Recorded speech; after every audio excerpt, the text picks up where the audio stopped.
Good evening, everyone, and welcome to the Real Science Exchange, the pubcast where leading scientists and industry professionals meet over a few drinks to discuss the latest ideas and trends in animal nutrition. Hi, I'm Scott Sorrell. I'm going to be one of your hosts here tonight at the Real Science Exchange. And tonight we're joined by Dr. Paul Fricke and Megan Lauber from the University of Wisconsin at Madison. So I'd first like to start with Dr. Paul Fricke. He did a webinar with us earlier this month. Welcome, Paul. And since we are in a virtual pub, do you have anything in your glass that's special tonight? Scott, thank you for inviting me. This is a lot of fun. I am drinking the world's best cup of coffee here. It is my kind of custom is I have coffee in the morning and then I have one cup of coffee after lunch. So that's what I'm drinking right now. Oh, that's awesome. So I see you've brought a guest with you tonight. Would you mind introducing Megan for us? Yeah, my pleasure. So when I was asked for a guest to talk about this topic, the high fertility cycle, I couldn't think of anybody better than my star PhD student, Megan Lauber. Megan it comes from a farm in Union Grove, Wisconsin. She did her undergrad at UW-Madison and then joined me for a master's degree. What year was that, Megan? 2018. I lose track of time pretty quickly. So Megan kind of finished up her master's right through the end of the pandemic, and then we got a USDA grant funded, which is funding her PhD students. So she's looking at all things sex semen right now. So. Oh, very good. Megan, welcome. Would you mind giving us just kind of some background on the research that the grant that you got and the research that you're doing with it? Yes, absolutely. So the grant I am on is looking at optimizing use of sex semen in lactating dairy cows as well as heifers. This is going from the practical implementation of this on farms with dairy heifers and cows, the economics of this, looking at how to model this in herds, the best usage of this in relation to like heifer inventory as well as herd turnover rate. In addition, looking at some basic physiology of sperm between conventional and sex semen, and really trying to understand how this impacts embryo development and how that may be impacting fertility with sex semen, because we know that the fertility we see with sex semen is about 5 to 10 percentage points lower than what we'd expect with conventional semen. Oh, interesting. And so do you have an idea of when you plan to graduate? That's a great question. That's still in the works. That's probably a question directed to me more than to Megan. So I'm at candidacy. So I passed my qualifying exam, which is always a great victory during your doctoral degree. And so right now I'm working on the last couple projects of my PhD. So that timeline yet is still yet to be determined. And then plans after graduation. So my interests are actually having a position at a university for research extension. So I really love being able to ask a question, dig into that question, really try to address those key knowledge gaps, and then take that information, have great functions like this, and disseminate this information to farmers, producers, and really get that information out into the industry. Oh, excellent. Well, wish you the best of luck. Final question. What's in your glass tonight? So I also do have coffee because I need the caffeine boost. It's been an early day, but I do have it in a Guinness cup because Paul and I were out in Ireland for a conference where it's one of their famous ad campaign. A woman needs a man like a fish needs a bicycle. So kind of a fun twist going back to Ireland. Sounds like the Irish to me. Yes, yeah. But there's no Guinness in it right now. Still got a little bit of lab work left to do. So, right, very well. And so then for my co-host tonight, I've got Dr. Pete Morrow. Pete, you're not going to leave me hanging, are you? I'm not going to drink alone, am I? Well, unfortunately, you are, seeing as the time of the day. I'm drinking some lemonade, so sorry about that, Scott. Oh no, that's all right. You can carry that. You can carry the water. It's not the first time, unfortunately. So tonight I'm drinking what it's called Iron Smoke. I had this. I went to a pub.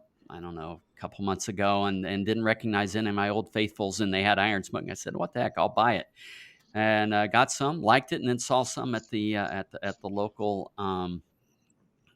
dispensary here.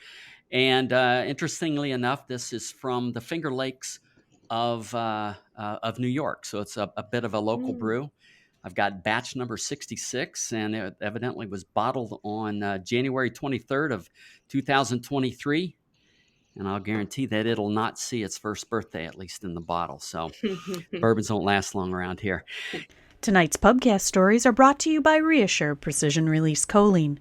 ReAssure is the most researched encapsulated choline on the market today, consistently delivering results to your transition cows of higher peak milk, reduced metabolic disorders, and even in utero benefits to her calf, leading to growth and health improvements. Visit balchem.com to learn more. Guys, why don't we jump right into the conversation tonight? Dr. Fricke, the title of your talk was the high fertility cycle, and we're certainly going to talk a lot about that. But right at the beginning of your presentation, you talked a little bit about how days open have changed dramatically, and I found that quite interesting and frankly a bit shocking. I think it started back in the 1955 or so. Open days were in the low 100s, and they then increased dramatically, almost straight line to about the year 2000, where they were in the high 130s. At that point, they reversed and they came back down and have been coming down since that point in time. Give us an idea what's changed. Yeah, that's a graph that my colleague Milo Wilbank and I took from the Center for the Council on Dairy Cattle Breeding. And so, days open isn't our best measure of repro, but it's the one that goes back into the 1950s, so we can look at that. And so you described the trend extremely well. I mean, for the classic example of reproductive inefficiency or a reproduction problem was the lactating dairy cow. And so there's this long historic trend from 1955 to 2000 that showed this ever declining reproductive performance. Some famous papers were published with regard to that, reproductive inefficiency in dairy cows. When will it ever end? I think that was one that my friend Dr. Matt Lucy from the University of Missouri published that's been highly cited. And so it was just this long-term negative trend. And one of the things, and then in 2000, that trend just kind of reversed. And there's a couple things we can look at to try to explain that. One of them is just the genetics for fertility. And if you look at the trend in the genotypic trend in daughter pregnancy rate, that was going down that entire time that reproduction's getting worse. So it's just that, we were selecting for other things. We were selecting for milk production. We really didn't have indices looking at fertility at that particular time. And around the year 2000, so there's been two revolutions as far as dairy cattle. One's the reproduction revolution, which you just kind of described.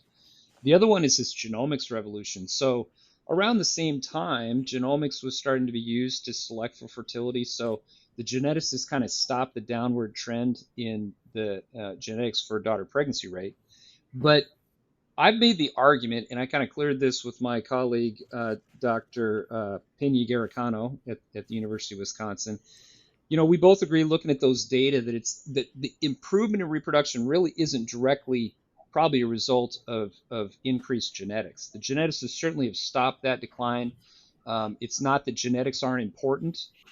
They will be important. I think we should be selecting for genetics, but there's something else that we can look at to explain the improvement since the year 2000. And so the two things that I looked at in my talk was, number one, the advent of synchronization programs and fertility programs for lactating dairy cows. So I came to the University of Wisconsin in about 1995. That was right after Pursley and Wilbank published the first paper on ovsynch, which was just a watershed moment, I think, for dairy cattle reproduction. That gave us the ability to put semen into cows, improve the service rate. And then over the next 20, 25 years, we kind of turned that protocol into a fertility program. So double ovsynch, those kind of programs are good for fertility. We see about a 10 percentage point improvement in fertility if you breed a cow to a timed AI program, like a fertility program like double ovsynch versus estrus.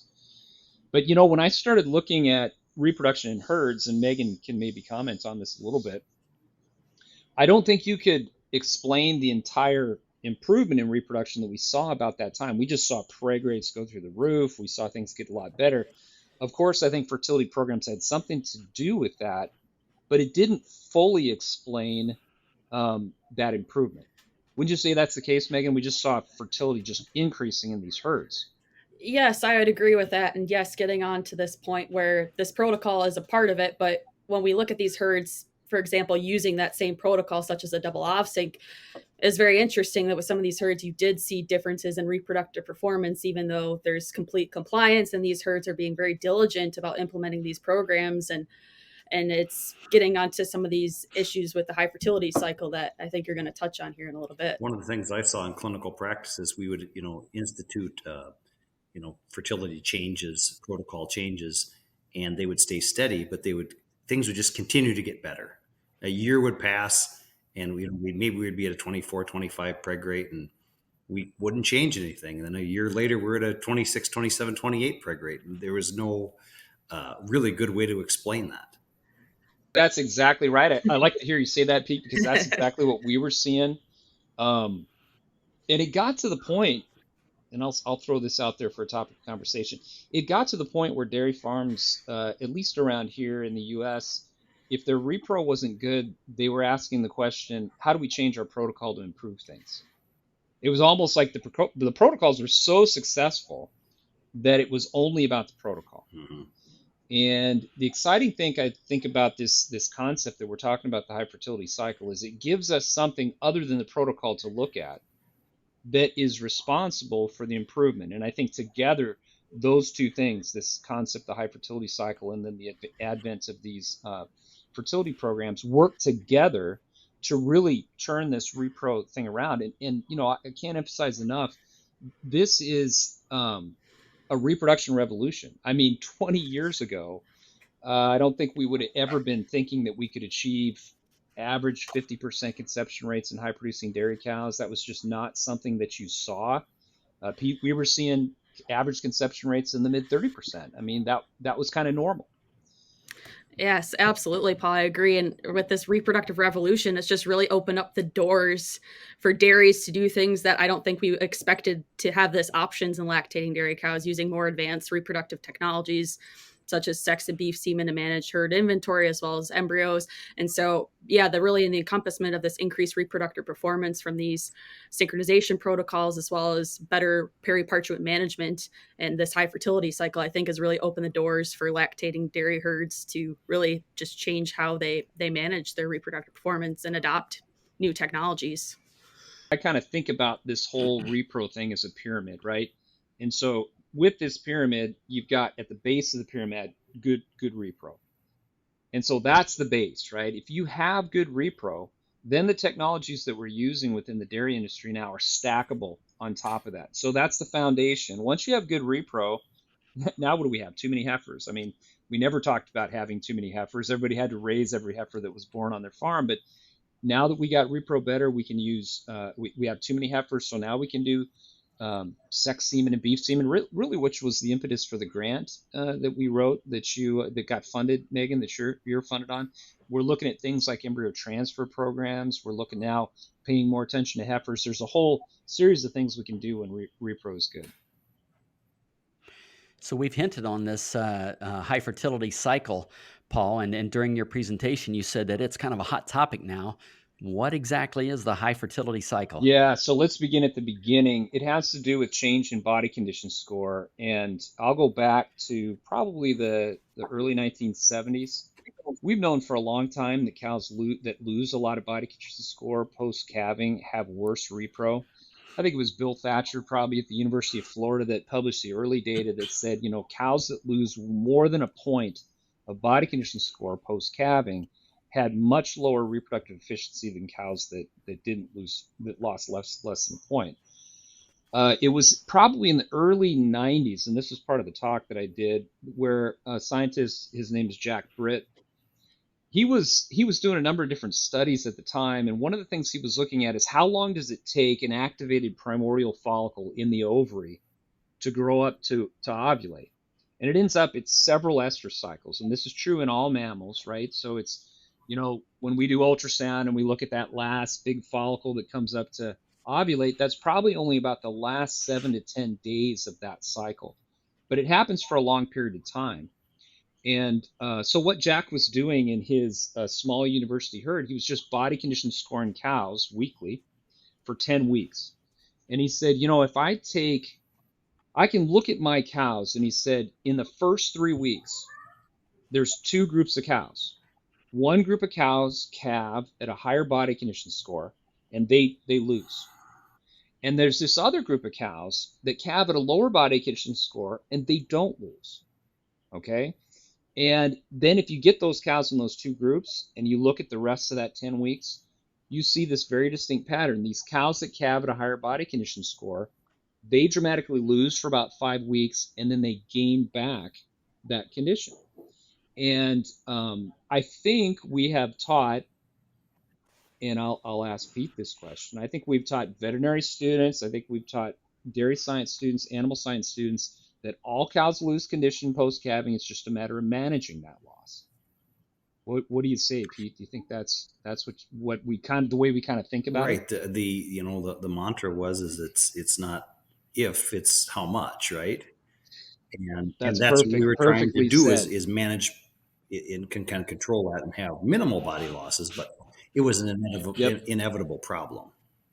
Yep. And Jack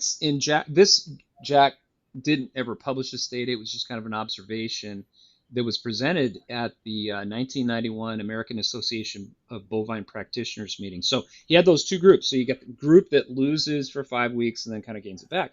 Then there's a group that they calved this kind of intermediate body condition score, and they just kind of stay flat for 10 weeks. Now, there weren't a lot of cows in this study, which is probably the biggest criticism of it, I guess you would say. But when he looked at first service conception rate, the cows that maintained had like a 62% first service conception rate, and the cows that lost had like a 26% first service conception rate. And so Jack created this very classic figure, and what he showed was, for the cows, he wanted to explain as a reproductive biologist what was happening to the cows that lost. Why was their fertility so low? So if you look at negative energy or energy balance, those cows starting at calving go into this negative energy balance. Of course, that's associated with this loss in body condition, and then they kind of climb back out of it.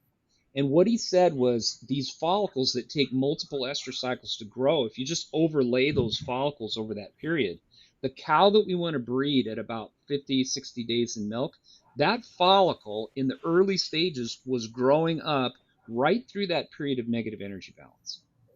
And Jack didn't say what it was necessarily about that negative energy balance in that paper. He just said there was something associated with that negative energy balance that impaired the fertility of those oocytes.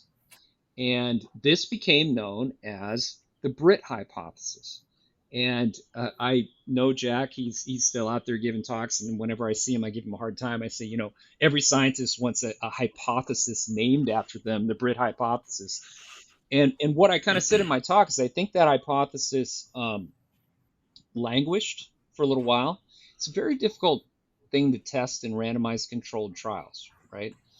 And then what happened then at the University of Wisconsin is there's a number of us, Rick Grummer, Milo Wiltbank, Randy Shaver, myself, a lot of postdocs, a lot of grad students, started kind of piling together data that we had and did a retrospective analysis of 3 data sets, okay, looking at this relationship between either body weight or body condition score and aspects of fertility. And there's 3 experiments in that study. The first one is simply looking at body condition score at breeding. And what that study showed is that cows are too thin at breeding, they had low fertility. Okay, so no surprise. And I just use that to say, yeah, we don't want our cows too thin. Too thin of cows, we're probably dealing with the problem with anovulation. They're probably not growing follicles. They're kind of in a deep anovulation.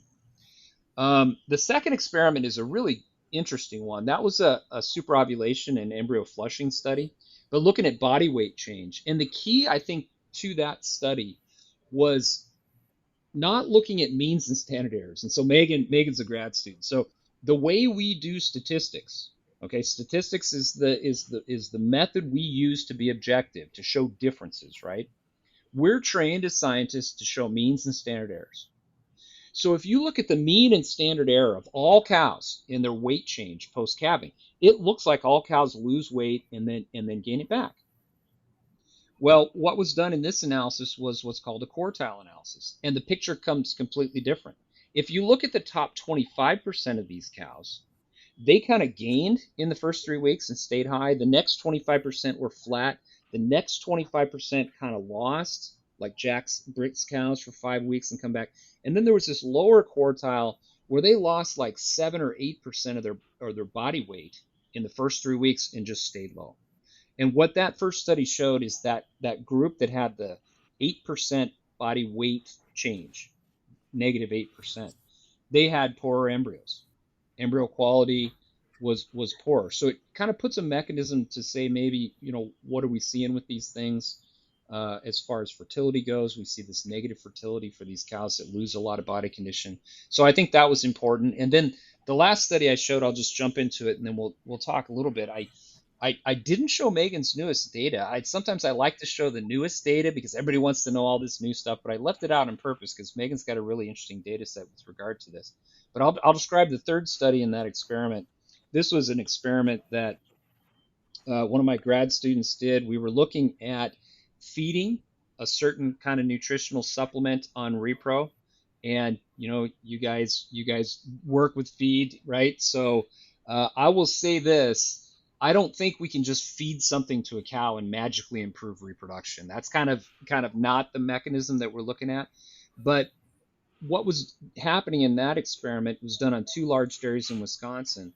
We had my grad student was body conditioning scoring at calving and at 21 days, so we could look at this postpartum change. And all the cows in this herd were on a double ovsynch program for first breeding. So that's our magical, that's our best protocol for fertility. And I'll have to just remember the numbers off the top of my head. About 40% of cows lost, about 30% maintained, and about 30% gained condition. It was probably 35% maintained and about 25% gained. And milk production didn't differ across those groups, which is interesting to me. The cows that are gaining, given about the same milk as the cows that are losing, what do they have to be doing? They had to be eating more. They had to be intaking more feed, which is exactly what we want a ruminant to do. Okay, but the most amazing data was the fertility outcomes. And when you break them up into the cows that lost, the cows that maintained, and the cows that gained, remember, they're all on double ovsynch. So the cows that lost had a 25% conception rate. And this is a big study. There's 1,800 cows in this study. So we're talking hundreds of cows in these groups. So 25% if they lost, about 40% if they maintained, and over 80% if they gained. Now, my office is on floor 2 in the building, right? In our building, we have a tower, right? Milo's up on the 8th floor. I could hear Milo ranting and raving up on the 8th floor from the second floor. Kind of the concept was how have we not seen this relationship before? It's one of the biggest explanatory causes of this, or associations with this tremendous difference. And one of the things I challenged, I think I did this in my webinar, I do in live talks, how much of that difference, 25 to 40 to 80, how much of that was due to the ovsynch, the protocol the cows were on? And of course the answer is none of it, right? And what question does every dairy farmer ask if their fertility isn't where it should be? What protocol should I put my cows on to fix that? And so it's really a neat concept as far as what's happening. And then the last thing I'll say, this concept, I do want to give a shout out to my colleague and my friend Richard Pursley at Michigan State. He had seen these kind of studies that we had done at the University of Wisconsin. He did one of his own in Michigan. And what he did is he correlated previous days open with subsequent outcomes in the next lactation and showed all the things that we did. It's a really nice way to do it. So cows that got pregnant quicker in the previous lactation, like towards the end of the voluntary waiting period, they had higher fertility, less health issues, and all these things. So it all kind of fits together. Put together a great paper. It's called the high fertility cycle. So Richard and his crew over there at Michigan State kind of coined that term, but I think it really explains what we're seeing. And so we put together a figure. And then the last thing I'll say, I'm talking a lot here, Megan. Megan's used to me talking a lot. The JDS Communications is a relatively new offshoot from Journal of Dairy Science, and they had an issue specifically for reproduction, and so they wanted review articles. And so I had put together with Richard Pursley just an extension white paper, pulling these things together, all the data that we had. And so we wrote this review paper called the High Fertility Cycle. So it's myself, Milo Wellbank at Wisconsin, and then Richard Pursley at Michigan State University. And the editor at JDSC liked it so much that he said, this is an editor's choice paper. And so once it's an editor's choice paper, they blast it out to all the ag media. So it's gotten a lot of press. It's a really hot topic. And in fact, I did want to mention, Megan, I was perusing the latest issue of JDS Communications, the one with your paper in it on the heifer stuff. Yep. There's 2 other papers now about the high fertility cycle, looking at changes in body condition score in heifers, and one about changes in weight. So it's become a really hot topic, I would say. I'm getting a ton of requests to talk about it. I think it's probably the biggest rate limiting step to fertility nowadays, wouldn't you say?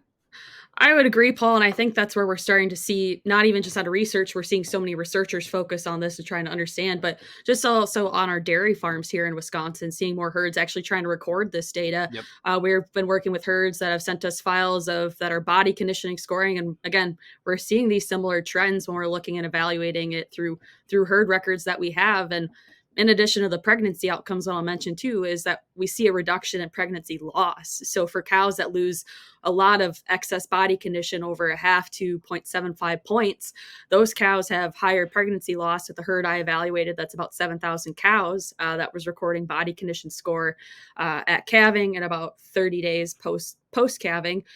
Those that lost over 0.75 points of body condition had 15% pregnancy loss. Again, all submitted to a double ovsynch protocol.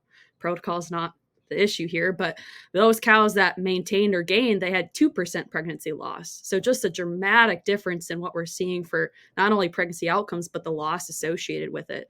And so with Pete, I was going to ask you, with herds that you may have worked with or have reached with, do you see some of these herds starting to implement body condition scoring, or what do you think about that as a herd metric for herds to evaluate their high fertility cycle or periparturient management?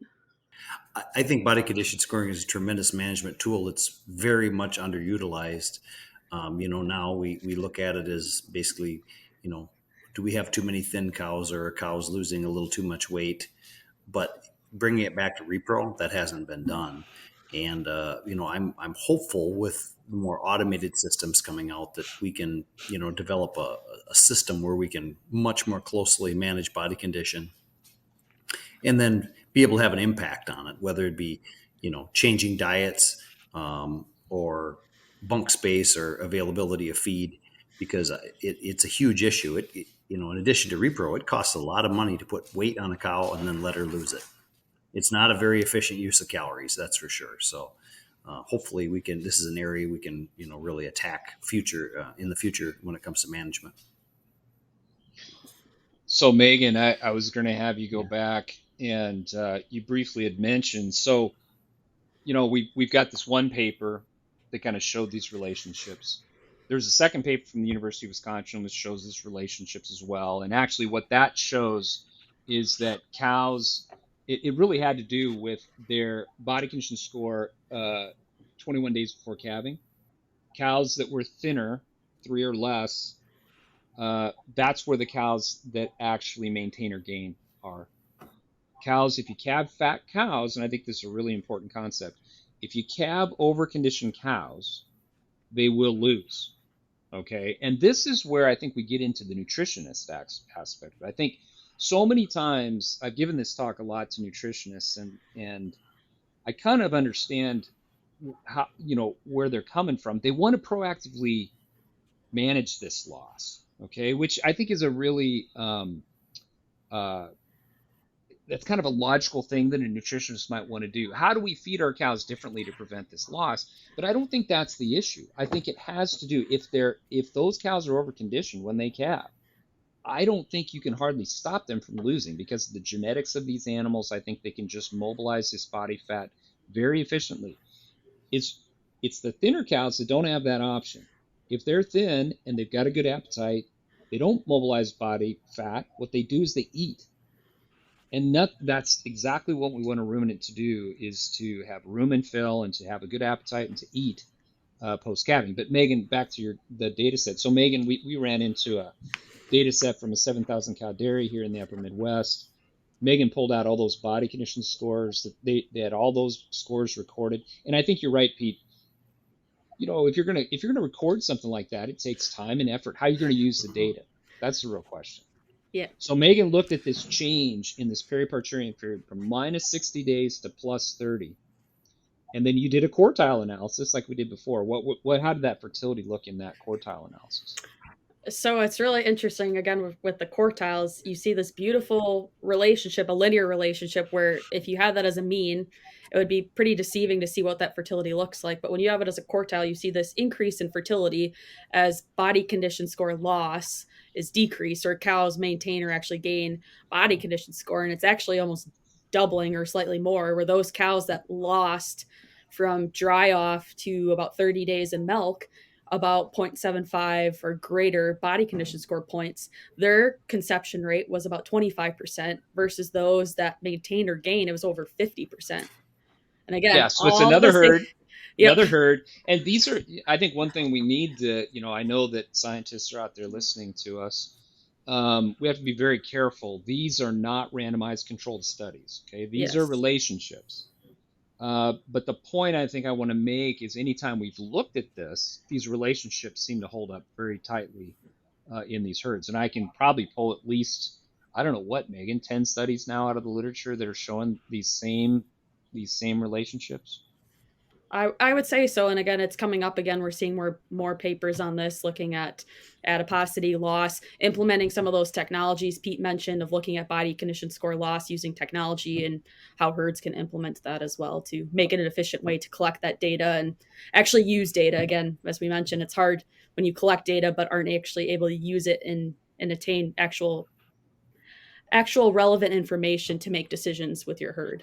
And exactly. And if I look into my crystal ball, we have a couple of our colleagues at the University of Wisconsin that are looking at these camera-based systems to try to assess body condition score. And I think once we do that, then it's just a matter of getting the algorithms and the big data. How do we crunch that and make actionable decisions? But I want to move on then, Megan, because I think the thing that I didn't talk about in my talk was your most recent study. And it's exciting because it's in Jersey cows. We worked with a 2,000 cow Jersey herd just here in Wisconsin to generate this data set. But Megan, I'll just have you kind of tell them about the semen type part of that project, and then we can get to the body condition score stuff that you looked at. Sure. So we worked with, as Paul mentioned, a large Jersey herd here in the state of Wisconsin, and we were really interested in comparing basically groups of cows that are mated to either sex semen or beef semen. Again, here in the US, we have very specific populations of cows, which are getting very different semen types. We want to create our best replacements with those with sex semen, use beef semen on our lower genetic merit cows to increase the value of those non-replacements as dairy beef crossbred calves, as we've seen those values being very, very high here in our current market values. And what we were interested in is comparing the fertility of those cows with a synchronized ovulation protocol, our double ovsynch, compared to those with a synchronized estrus. We're seeing more herds interested in adopting technologies to breed cows off of detection of estrus. And so we are curious to see, there's thoughts with sex semen that timing of insemination should be altered. And so we want to compare this fertility with a timed breeding versus an estrus. So we looked at that, and kind of similar to one of Paul's former student, Vanda Santos, with conventional semen, we found that there's about a 6 to 8 percentage point favor of cows submitted to a timed breeding with sex semen, and similar with beef, close to 10, compared to breeding that cow off of a detection of estrus. But with this herd, I had some time on the farm, as Paul mentioned, in any PI when you're working with them during grad school. When you're on the farm, make it count of all the data that you're collecting. Try to get as much as you can. And so I've always been interested in this body condition score aspect. And so I decided with the cows that I was enrolling in this study to body condition them at a week post-calving, about 39 to 40 days of milk post-calving, and about 70 days of milk post-calving, which is when cows were being inseminated. And so this was really interesting for us because I had two groups of cows that had complete body condition scores. And we were interested in looking at the body condition score loss between 7 and 39 days of milk, looking at that early part of lactation. And it's interesting, we were able to look at this in a group of cows that were randomized to different reproductive management protocols. As Paul mentioned before, with those studies he mentioned, the protocol was all the same. But in this study, it's interesting, the protocols actually differed. And so what was interesting when we had these cows, I basically created these tertiles, so 3 groups of cows, cows that lost over a half a point of body condition score, cows that lost a quarter of body condition score, so very moderate loss, and cows that maintained or gained. What was really interesting is we saw that cows submitted to a double ovsynch, there was no difference in fertility, whether they lost a half a point or a quarter a point, or they maintained or gained body condition, which is a little bit different than what we previously talked about. That's compared to estrus. So the fertility program is really interesting. This first comparison, like between timed AI, fertility program, and estrus, but there's no difference in those top 2 tertiles. Yes, in those top 2 tertiles. And then where we're seeing this difference in fertility is actually those cows that lose over a half a point of body condition score. And so this is on the upwards of 17 to 18 percentage points difference in fertility. So those cows submitted to a double ovsynch protocol that lost over half a point had about 55% conception rate or pregnancies, compared to those detected in estrus and inseminated that was at about 39 or 38, 37, percent pregnant at that time. So quite a substantial difference in fertility. So let me just reiterate, just so everybody can follow, because we're not showing any slides. Yes, that makes it a little bit more challenging. So the overall, if you just compare, let's say sex semen, cows submitted to double ovsynch versus cows submitted to estrus, there's about a 6 to 7 percentage point advantage to double ovsynch. Yes. Right. So yes. that's kind of what we've shown before. That treatment difference was completely manifest in that group of cows, that tertile of cows that lost the most. That's where the entire treatment effect was. And when you look at that treatment effect there, it's like 18 percentage points. It's incredible. It's really interesting. Yes, it's super interesting. This is where when you show this to your advisor, other people are like, what's going on? This is a little bit different than what we've expected. And there's some interesting differences, I think, between our study and some of the studies we were talking about before of this on reproductive management. I think one tool that helped a lot of our herds that they were using at the same time that affects the magnitude of body condition score loss is BST.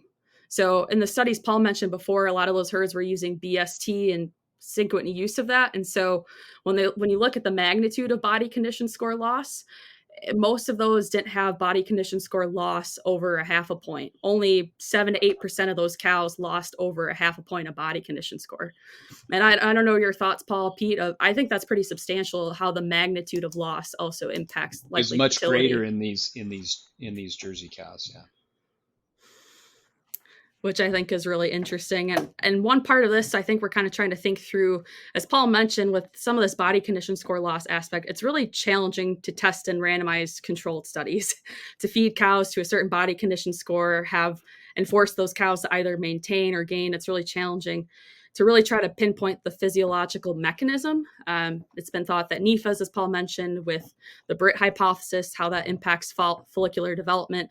But something that we're really interested in also is maybe how leptin impacts fertility of cows and how that could impact GnRH and thereby LH secretion. So with this, leptin actually has receptors on what's called kisspeptide neurons, which regulate how GnRH is secreted. And so when you have these cows that lose a lot of body condition score during this time, if they don't have that leptin that's being produced from the adipose tissue, we might not be having correct gene RH stimulation, thereby LH stimulation, to have adequate follicular development and ovulation. Paul, I don't know if you have anything to kind of add on to that. Yeah, I mean, it would be a mechanism. We kind of go through that in the paper. It would be a mechanism by which, say, a GnRH-based sync program like double ovsynch would overcome that, because you're using exogenous GnRH treatments to get those ovulations to kind of overcome that particular problem. So, yes, very interesting data set, Megan. And that paper is under review now at Journal of Dairy Science. Hopefully, that's going to get accepted soon. But it's a newer data set, kind of another way to think and to talk about this whole high fertility cycle issue. And one of the other things I wanted to get into here a little bit, Megan, is our experience. I have an extension appointment at UW-Madison, so I get called out onto dairy farms all the time. And I'll tell a quick little story. During the pandemic, I got a call from a nutritionist. And so I'll just tell you guys, when a nutritionist calls me, they're in deep, deep trouble. Okay, it's like, we've got a problem here, and you either fix it or we're getting a new nutritionist. That kind of a problem. And so this herd had really, really terrible preg rate, and it was for a number of different reasons. They didn't have a good plan for putting semen into cows. There's a whole bunch of problems, but I ended up going out and visiting this dairy. And one of the things I always do to look at this high fertility cycle is I want to see the close-up dry cows. So we went to the close-up dry pen, and I'm standing there with the veterinarian, with the nutritionist, with the herd owner, the herd manager, and I was making them body condition score the cows in the close-up dry pen. And these cows were on average around 4. And they weren't phased. This, and what I realized is that this herd was in a state of what I would call normalcy bias. That's just what dry cows look like. And so I was trying to get them, saying, okay, they got a 4. Okay, what pen of cows do we go to next? Post-fresh. Okay. Went to the post-fresh pen. These cows were probably 2.5 body condition score on average. And again, I was making them body condition score these cows. They're suffering from normalcy bias. They were saying things to me like, Dr. Fricke, don't you know all cows lose body condition score post-calving? That's what that's what they're telling me.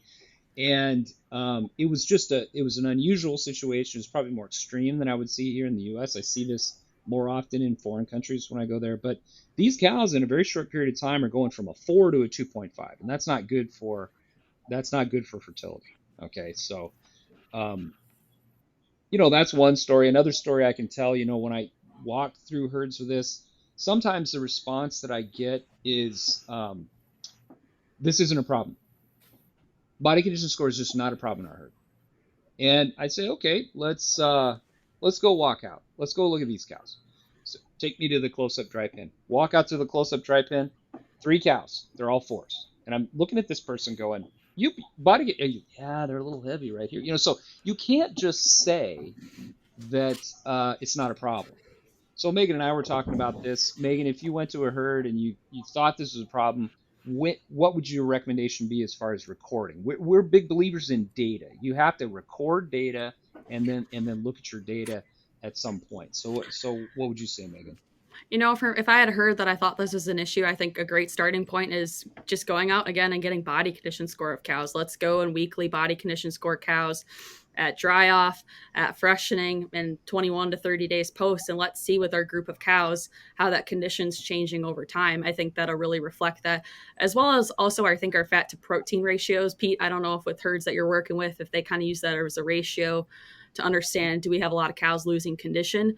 But to me, when I'm evaluating herds, I think that's also a great place to start and look at, do we have over, I believe 40% is usually what I look at as a cutoff of cows with high fat, first test fat to protein ratios. Are they really mobilizing body fat rather than going up to the bunk, as Paul mentioned before, and getting that energy from actual increased dry matter intake and feed rather than having that body condition score loss? Right. And I have some folks that will do that and look at those ratios I don't know if they're managing hard around that or looking at it as a body condition issue as much as a ketosis issue, which obviously are hand in hand, right? Yep. Same Absolutely. thing. Same Yeah. thing. It's amazing, the other relationships we've only touched on.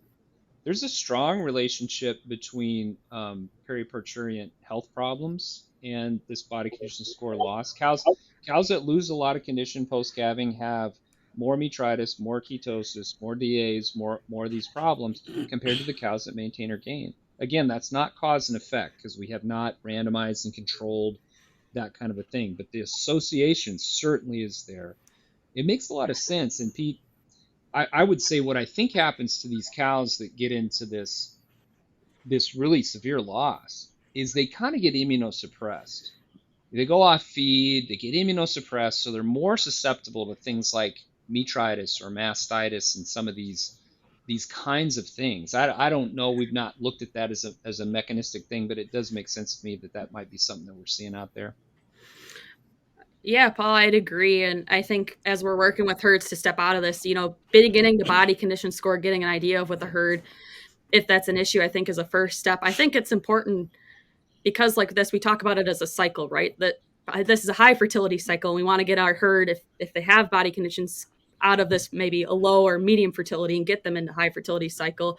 That with it being a cycle, this is a long process. It's not necessarily going to happen overnight if we have a herd that has issues with body condition scores. And working with nutritionists, it may not be that something with the ration or other things was the immediate cause. It generally is not, of cows having excess body condition. There could have been other issues such as milk quality, where we are having more cows with mastitis that also implements reproductive performance, that we had cows not becoming pregnant early in their lactation and then beginning this lower fertility cycle. So I think it's a balance if we work with herds that, as much as we love an instant fix, generally these types of fixes, Pete and Paul, if you want to comment, are not quick by any means. Let's go back to that first example you gave, Dr. Fricke. Yep. They're in a low fertility cycle, right? What do you have a roadmap or steps that they should take to get them from where they are today to operating in a high fertility cycle? What would those steps be? Megan, you kind of went there with this. I think the question we get is, okay, we believe your data. I got a herd that's not in the high fertility cycle. How do we get them there? And I think what you said, Megan, is really important. This high fertility cycle, it's going to take a while, right? And people get frustrated with that. You can make a nutritional change in a ration and see an immediate change in milk production. I think it's going to take a year to work through. You got to work through the calving cycle within a herd. That takes a very long time. So I'm going to start, and I'm going to say the first thing you need to do is put together a solid, aggressive reproductive management program. And we've got those kind of programs available to us, whether that's a double ovsynch at first breeding. I know I talked about these cows that lose a lot have lower fertility, but yet we can still drive the service rate with these kinds of protocols. So we want to get a really good reproductive management program in place that's aggressive. And so I'm going to start with that one, Megan. What would you say would be another step? Another step I would also include in that is if we have other issues within our herd, such as the somatic cell count issue I mentioned before, we have to address those accordingly as well, because that's also going to impact our reproductive performance. So we want to make sure some of those other management factors that we have are on par, so we're not decreasing our reproductive performance from other means as well. So as Paul mentioned, we really want to have more cows pregnant earlier on in lactation. And so something like a high somatic cell count or clinical mastitis is also going to decrease our ability to do so. Yep. And I use an example in our UW herd, which has been in the high fertility cycle for quite a number of years now. If you just look in the herd management software and run out conception rate by service number, our herd is pushing 50% at those first 3 breedings. And if you've got a really aggressive reproductive management program, so you're forcing the issue and you're really, really getting these non-pregnant cows re-inseminated quickly, within 100 days of the end of the voluntary waiting period, our cows have 3 chances to get pregnant. And if you tally up the percentage of cows that get pregnant in the first 3 services, it's like 90%. So we're getting 90% of our cows pregnant we have about a 76-day voluntary waiting period. So within about 180 days, we've got 90% of our cows pregnant. That's how you get cows in the high fertility cycle, okay? And I always challenge people, if you look down that list, you've got breeding 1 through 8. We have a cow in our herd. She's gotten 8 inseminations, okay? One cow, 8 inseminations. And I always ask the question, why did this cow here, why did she get 8 inseminations? And the answer is because someone fell in love with that cow, right? And I always say you can fall in love with some of your cows. You can't fall in love with all of them, nor do you need to. But I think the issue that I'm really pushing people on is how many times are you going to breed a cow before you say that this cow has simply run out of time? And I don't know if that's 3 services, 4 services, or 5 services. You may have to look at the individual cows to make that kind of a decision. But certainly that cow that's at 8 inseminations, if you get her pregnant, she's not going to be in the high fertility cycle the next time around, okay? So there's that. Another issue I bring up is that, heifers are relatively cheap now. We can cull our way out of some of these problems to some extent. Younger cows lose less condition. They have higher fertility. You can flip that a little quicker if you just get rid of some of these tail end cows that are having those problems. You can do that sort of thing. I think one thing nutritionists always ask about is what should we be doing nutritionally in these herds? I'm not a nutritionist, and I don't even play a nutritionist on TV, but I did stay at a Holiday Inn Express last night. But, I don't know, Megan, what do you think? I mean, 1 or 2 rations for lactating dairy cows, moving them between those rations. I don't know. What do you think?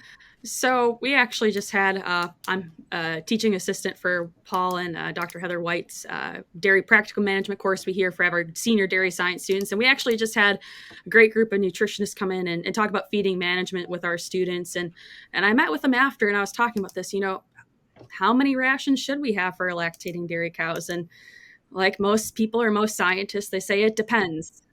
There's no agreement. It depends. And one thought I thought was interesting is that it may be beneficial for these herds that are not in the high fertility cycle that we maybe do have 2 lactating dairy cow rations, one for those high producing cows and not a low ration, right? We never have low producing cows, but a mid lactation diet or ration that maybe for those cows after a pregnancy diagnosis, we can move them into that pen, maybe not have as much excessive body condition gaining during that time.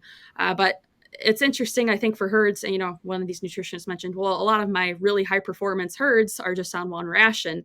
But again, these herds are in the high fertility cycle. So if cows conceiving early in that lactation, if we're having them all in this similar high producing ration, we don't see that gain. So maybe doing some nutritional grouping. Our colleague here, Dr. Victor Cabrera, has a great tool for herds to work and kind of decipher how we should group cows as well. Maybe also decrease some of those feed costs, as we know that's a really large cost for dairies as well. So something I think to absolutely consider. Another thing I want to bring up here, Megan, is a discussion we've been having. When I start getting questions from a lot of different people in the industry, kind of the same question. The question is, we're having to dry off cows giving a lot of milk. Pete, I don't know if you're hearing this out there. That is simply a function of better repro. As your herd reproductive performance increases, you're pulling these cows back. They're having shorter lactations, right? And you're going to be drying off cows giving a lot more milk. And I always say, well, that's a good problem to have. It's a bad problem if they're not giving a lot of milk when you dry them off. So the question that's coming to me now is, should we just increase the voluntary waiting period? Okay. Now there's a really interesting modeling exercise that was done by Kevin Duvetter. And what he showed, he asked that question. He said, let's say we've got herds with 70-day voluntary waiting periods. What happens as we increase that voluntary waiting period? All you do, particularly for the multiparous cows, the older cows, is you get more days of low production at the end of lactation. And so it's not economical to do that. So we don't want to do that. And the reason I bring this up in this discussion is because you don't want to increase the voluntary waiting period if you want to keep your herd in the high fertility cycle, right? You want to aggressively get those cows pregnant. So I think a lot of these questions are being asked. I think, to me, I think if you're using a timed AI program for first breeding, Megan's data would suggest if I'm using sex semen, Megan, at first breeding, my cows are on a fertility program for first insemination, and I have about a 70 to 80 day voluntary waiting period. I just think that's the way it's going to work best. And if you do that and you get your cows pregnant, you don't have to manipulate them nutritionally. They will take care of that problem themselves, because then your herd's in the high fertility cycle. They don't spend too much time in late lactation, in a low milk production state, eating a hotter ration. And so I think we can do that. So my challenge to nutritionists and herd managers is to get your herd into the high fertility cycle and keep it there. And we have lots of herds that are like that. And Pete, that's what we saw kind of in the midst of this reproduction revolution. It's like you didn't do anything, you didn't make a change, but everything got better. The cows are healthier, everything looks better. Repro continues to improve, and so I think now we're able to just get very high reproductive performance in these high producing dairy herds. I'm going to throw one challenge out there, and that is if you look at what, as you described the high fertility cycle, that cow that maybe doesn't gain or lose a lot of body weight but eats a lot, she looks bad when it comes to actually feed efficiency. And Interesting. I guess that goes to maybe my bias that feed efficiency is probably not a great measure in dairy cattle. And maybe it's interesting to look at, but I'm not so sure we should be managing around it that much. Interesting. Yeah. We have a number of people looking at feed efficiency in our department, looking at methane emissions and those kinds of things. But it is kind of interesting what you bring up. These cows that do get off to a better start, their feed intake is higher. Their right? feed intake is higher if their production is the same, right? Then they're going to be Yep. less feed efficient. But then the other side of the coin is maybe when we're looking at feed efficiency, we better be stratifying this data sets by body condition or body condition losses, because Yep. the cows that lose the most appear to be the most efficient feed wise. Yep. I think another thing I want to bring up, Scott, here is that, this being kind of, I think there's probably a lot of nutritionists out there that are in the audience. When Megan and I go to herds and we suspect that it's a high fertility problem issue, what we'll say is things like, well, I think the cows are maybe losing too much body condition score. Who gets blamed on a farm if cows are losing body condition? Everybody looks at the nutritionist. You're sitting at a table and you say it's a body condition score problem. Everybody looks at the nutritionist. And I think, Megan, you said this before, we're not blaming the nutritionist. It's not that you have to somehow feed the cows differently. I had a nutritionist look at me one time and he said, hey, don't look at me. We're getting 100 pounds of milk out of these cows. It's really more an issue of the repro side of this. If you get your cows pregnant quickly at the end of the voluntary waiting period, that problem takes care of itself. So to the nutritionists out there, we are not trying to throw the nutritionists under the bus and say, you guys aren't doing your job. We're just saying that, in order to fix this problem, I think we need to look at the repro aspect. It'll take care of itself. We don't have to change the ration. We don't have to manipulate them nutritionally. I don't know what you think, Megan. That's a big deal, I think. Yeah, what I'd add and just say this is cows are complex biological systems. We can't just say one thing causes the other. All these pieces come together and work and affect the cow as a unit. And so that could be issues with reproduction, ketosis, other issues in the health period, pneumonia, how our facilities are managed, how our milk quality is affecting this. And so some of those incidences, like I brought up somatic cell count before is a easy one off the bat. We know they affect repro. And unfortunately, when we have decreased reproductive performance from that, again, affecting that cow's biological system, that then seems to affect our body condition score because we're not getting cows pregnant efficiently. So the nutritionists in our groups, that seems to be the unfortunate consequence that we have to work with to try to deal with some of those issues. So as Paul mentioned before, yes, there's no intention to have some sort of blame, but the cows are complex biological systems, and while it might not be the initial blow, it's something that we have to think about and manage and try to work with herds to get them into the high fertility cycle. Paul, Megan, Pete, this has been a fascinating conversation. I've thoroughly enjoyed it. It's gone by quickly, but I am out of bourbon. That means it is last call. All right. So, if you guys would just kind of give us one final thought that you would leave with our audience. And I'm going to start, Pete, with you. What would be one key takeaway that you'd leave with the audience tonight? Tonight's last call question is brought to you by NitroSure Precision Release Nitrogen. NitroSure delivers a complete TMR for the rumen microbiome, helping you feed the microbes that feed your cows. To learn more about maximizing microbial protein output while reducing your carbon footprint, visit balchem.com/NitroSure. I guess what I'm excited about when you discuss the high fertility cycle is we're managing the group as a whole instead of trying to manage the average. Meaning, really, where should cows get pregnant? And we're moving our voluntary waiting period to that period and getting them pregnant very quickly and very efficiently, as opposed to saying, we need to have a better average days in milk or a better average, and let's push our voluntary waiting period down to where we actually, don't really want cows to be pregnant, but it makes the average look better. So I'm enthused that we're really adding a lot of precision, right? We're narrowing up our bell-shaped curve and narrowing up the standard deviation and really trying to have a very quality system. Yeah.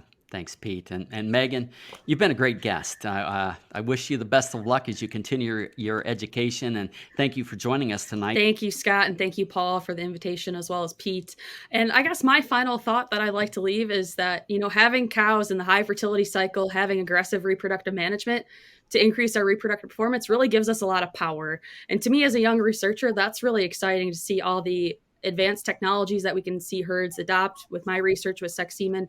And so I'll just echo that to me that, having having our herds in the high fertility cycle and increased reproductive performance, it gives us a lot of power. And so, using these tools, as we've talked about, to manage our body condition score and really assess this and have a plan set forth, it really, as your herd, drives profitability and allows a lot of opportunities. Right. Thank you for that, Megan. And Dr. Fricke, why don't you take us home? Well, I just think I've been at this a while. I've been at the University of Wisconsin for 25 years on faculty, and so I've kind of lived through this whole reproduction revolution. And I would just say it's exciting. It's an exciting time to be involved in the dairy industry, especially with reproduction. We've basically fixed a lot of problems. I think this high fertility cycle is kind of the big barrier to performance on dairies right now. And I think the positive message I would have for everybody out there is this is very doable. If you get herds into the high fertility cycle, everything is easier. Cows are healthier. Milk production's great. Reproduction's good. It's so fun to work with these herds that they can get in the high fertility cycle and just see these really, they just click along. So fun time to be involved with the dairy industry. I think we're in a good place. Yep, well said. And that's going to be a wrap. I want to thank you guys for joining us. It's been a great conversation. To our loyal listeners, as always, we thank you for joining us here once again at the Real Science Exchange.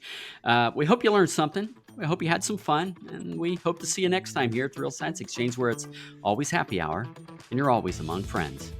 We'd love to hear your comments or ideas for topics and guests. So please reach out via email to anh.marketing@balchem.com with any suggestions, and we'll work hard to add them to the schedule.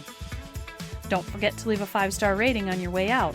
You can request your Real Science Exchange t-shirt in just a few easy steps. Just like or subscribe to the Real Science Exchange and send us a screenshot along with your address and t-shirt size to anh.marketing@balchem.com. Balchem's Real Science Lecture Series of webinars continues with ruminant-focused topics on the first Tuesday of every month, monogastric-focused topics on the second Tuesday of each month, and quarterly topics for the companion animal segment. Visit balchem.com/realscience to see the latest schedule and to register for upcoming webinars.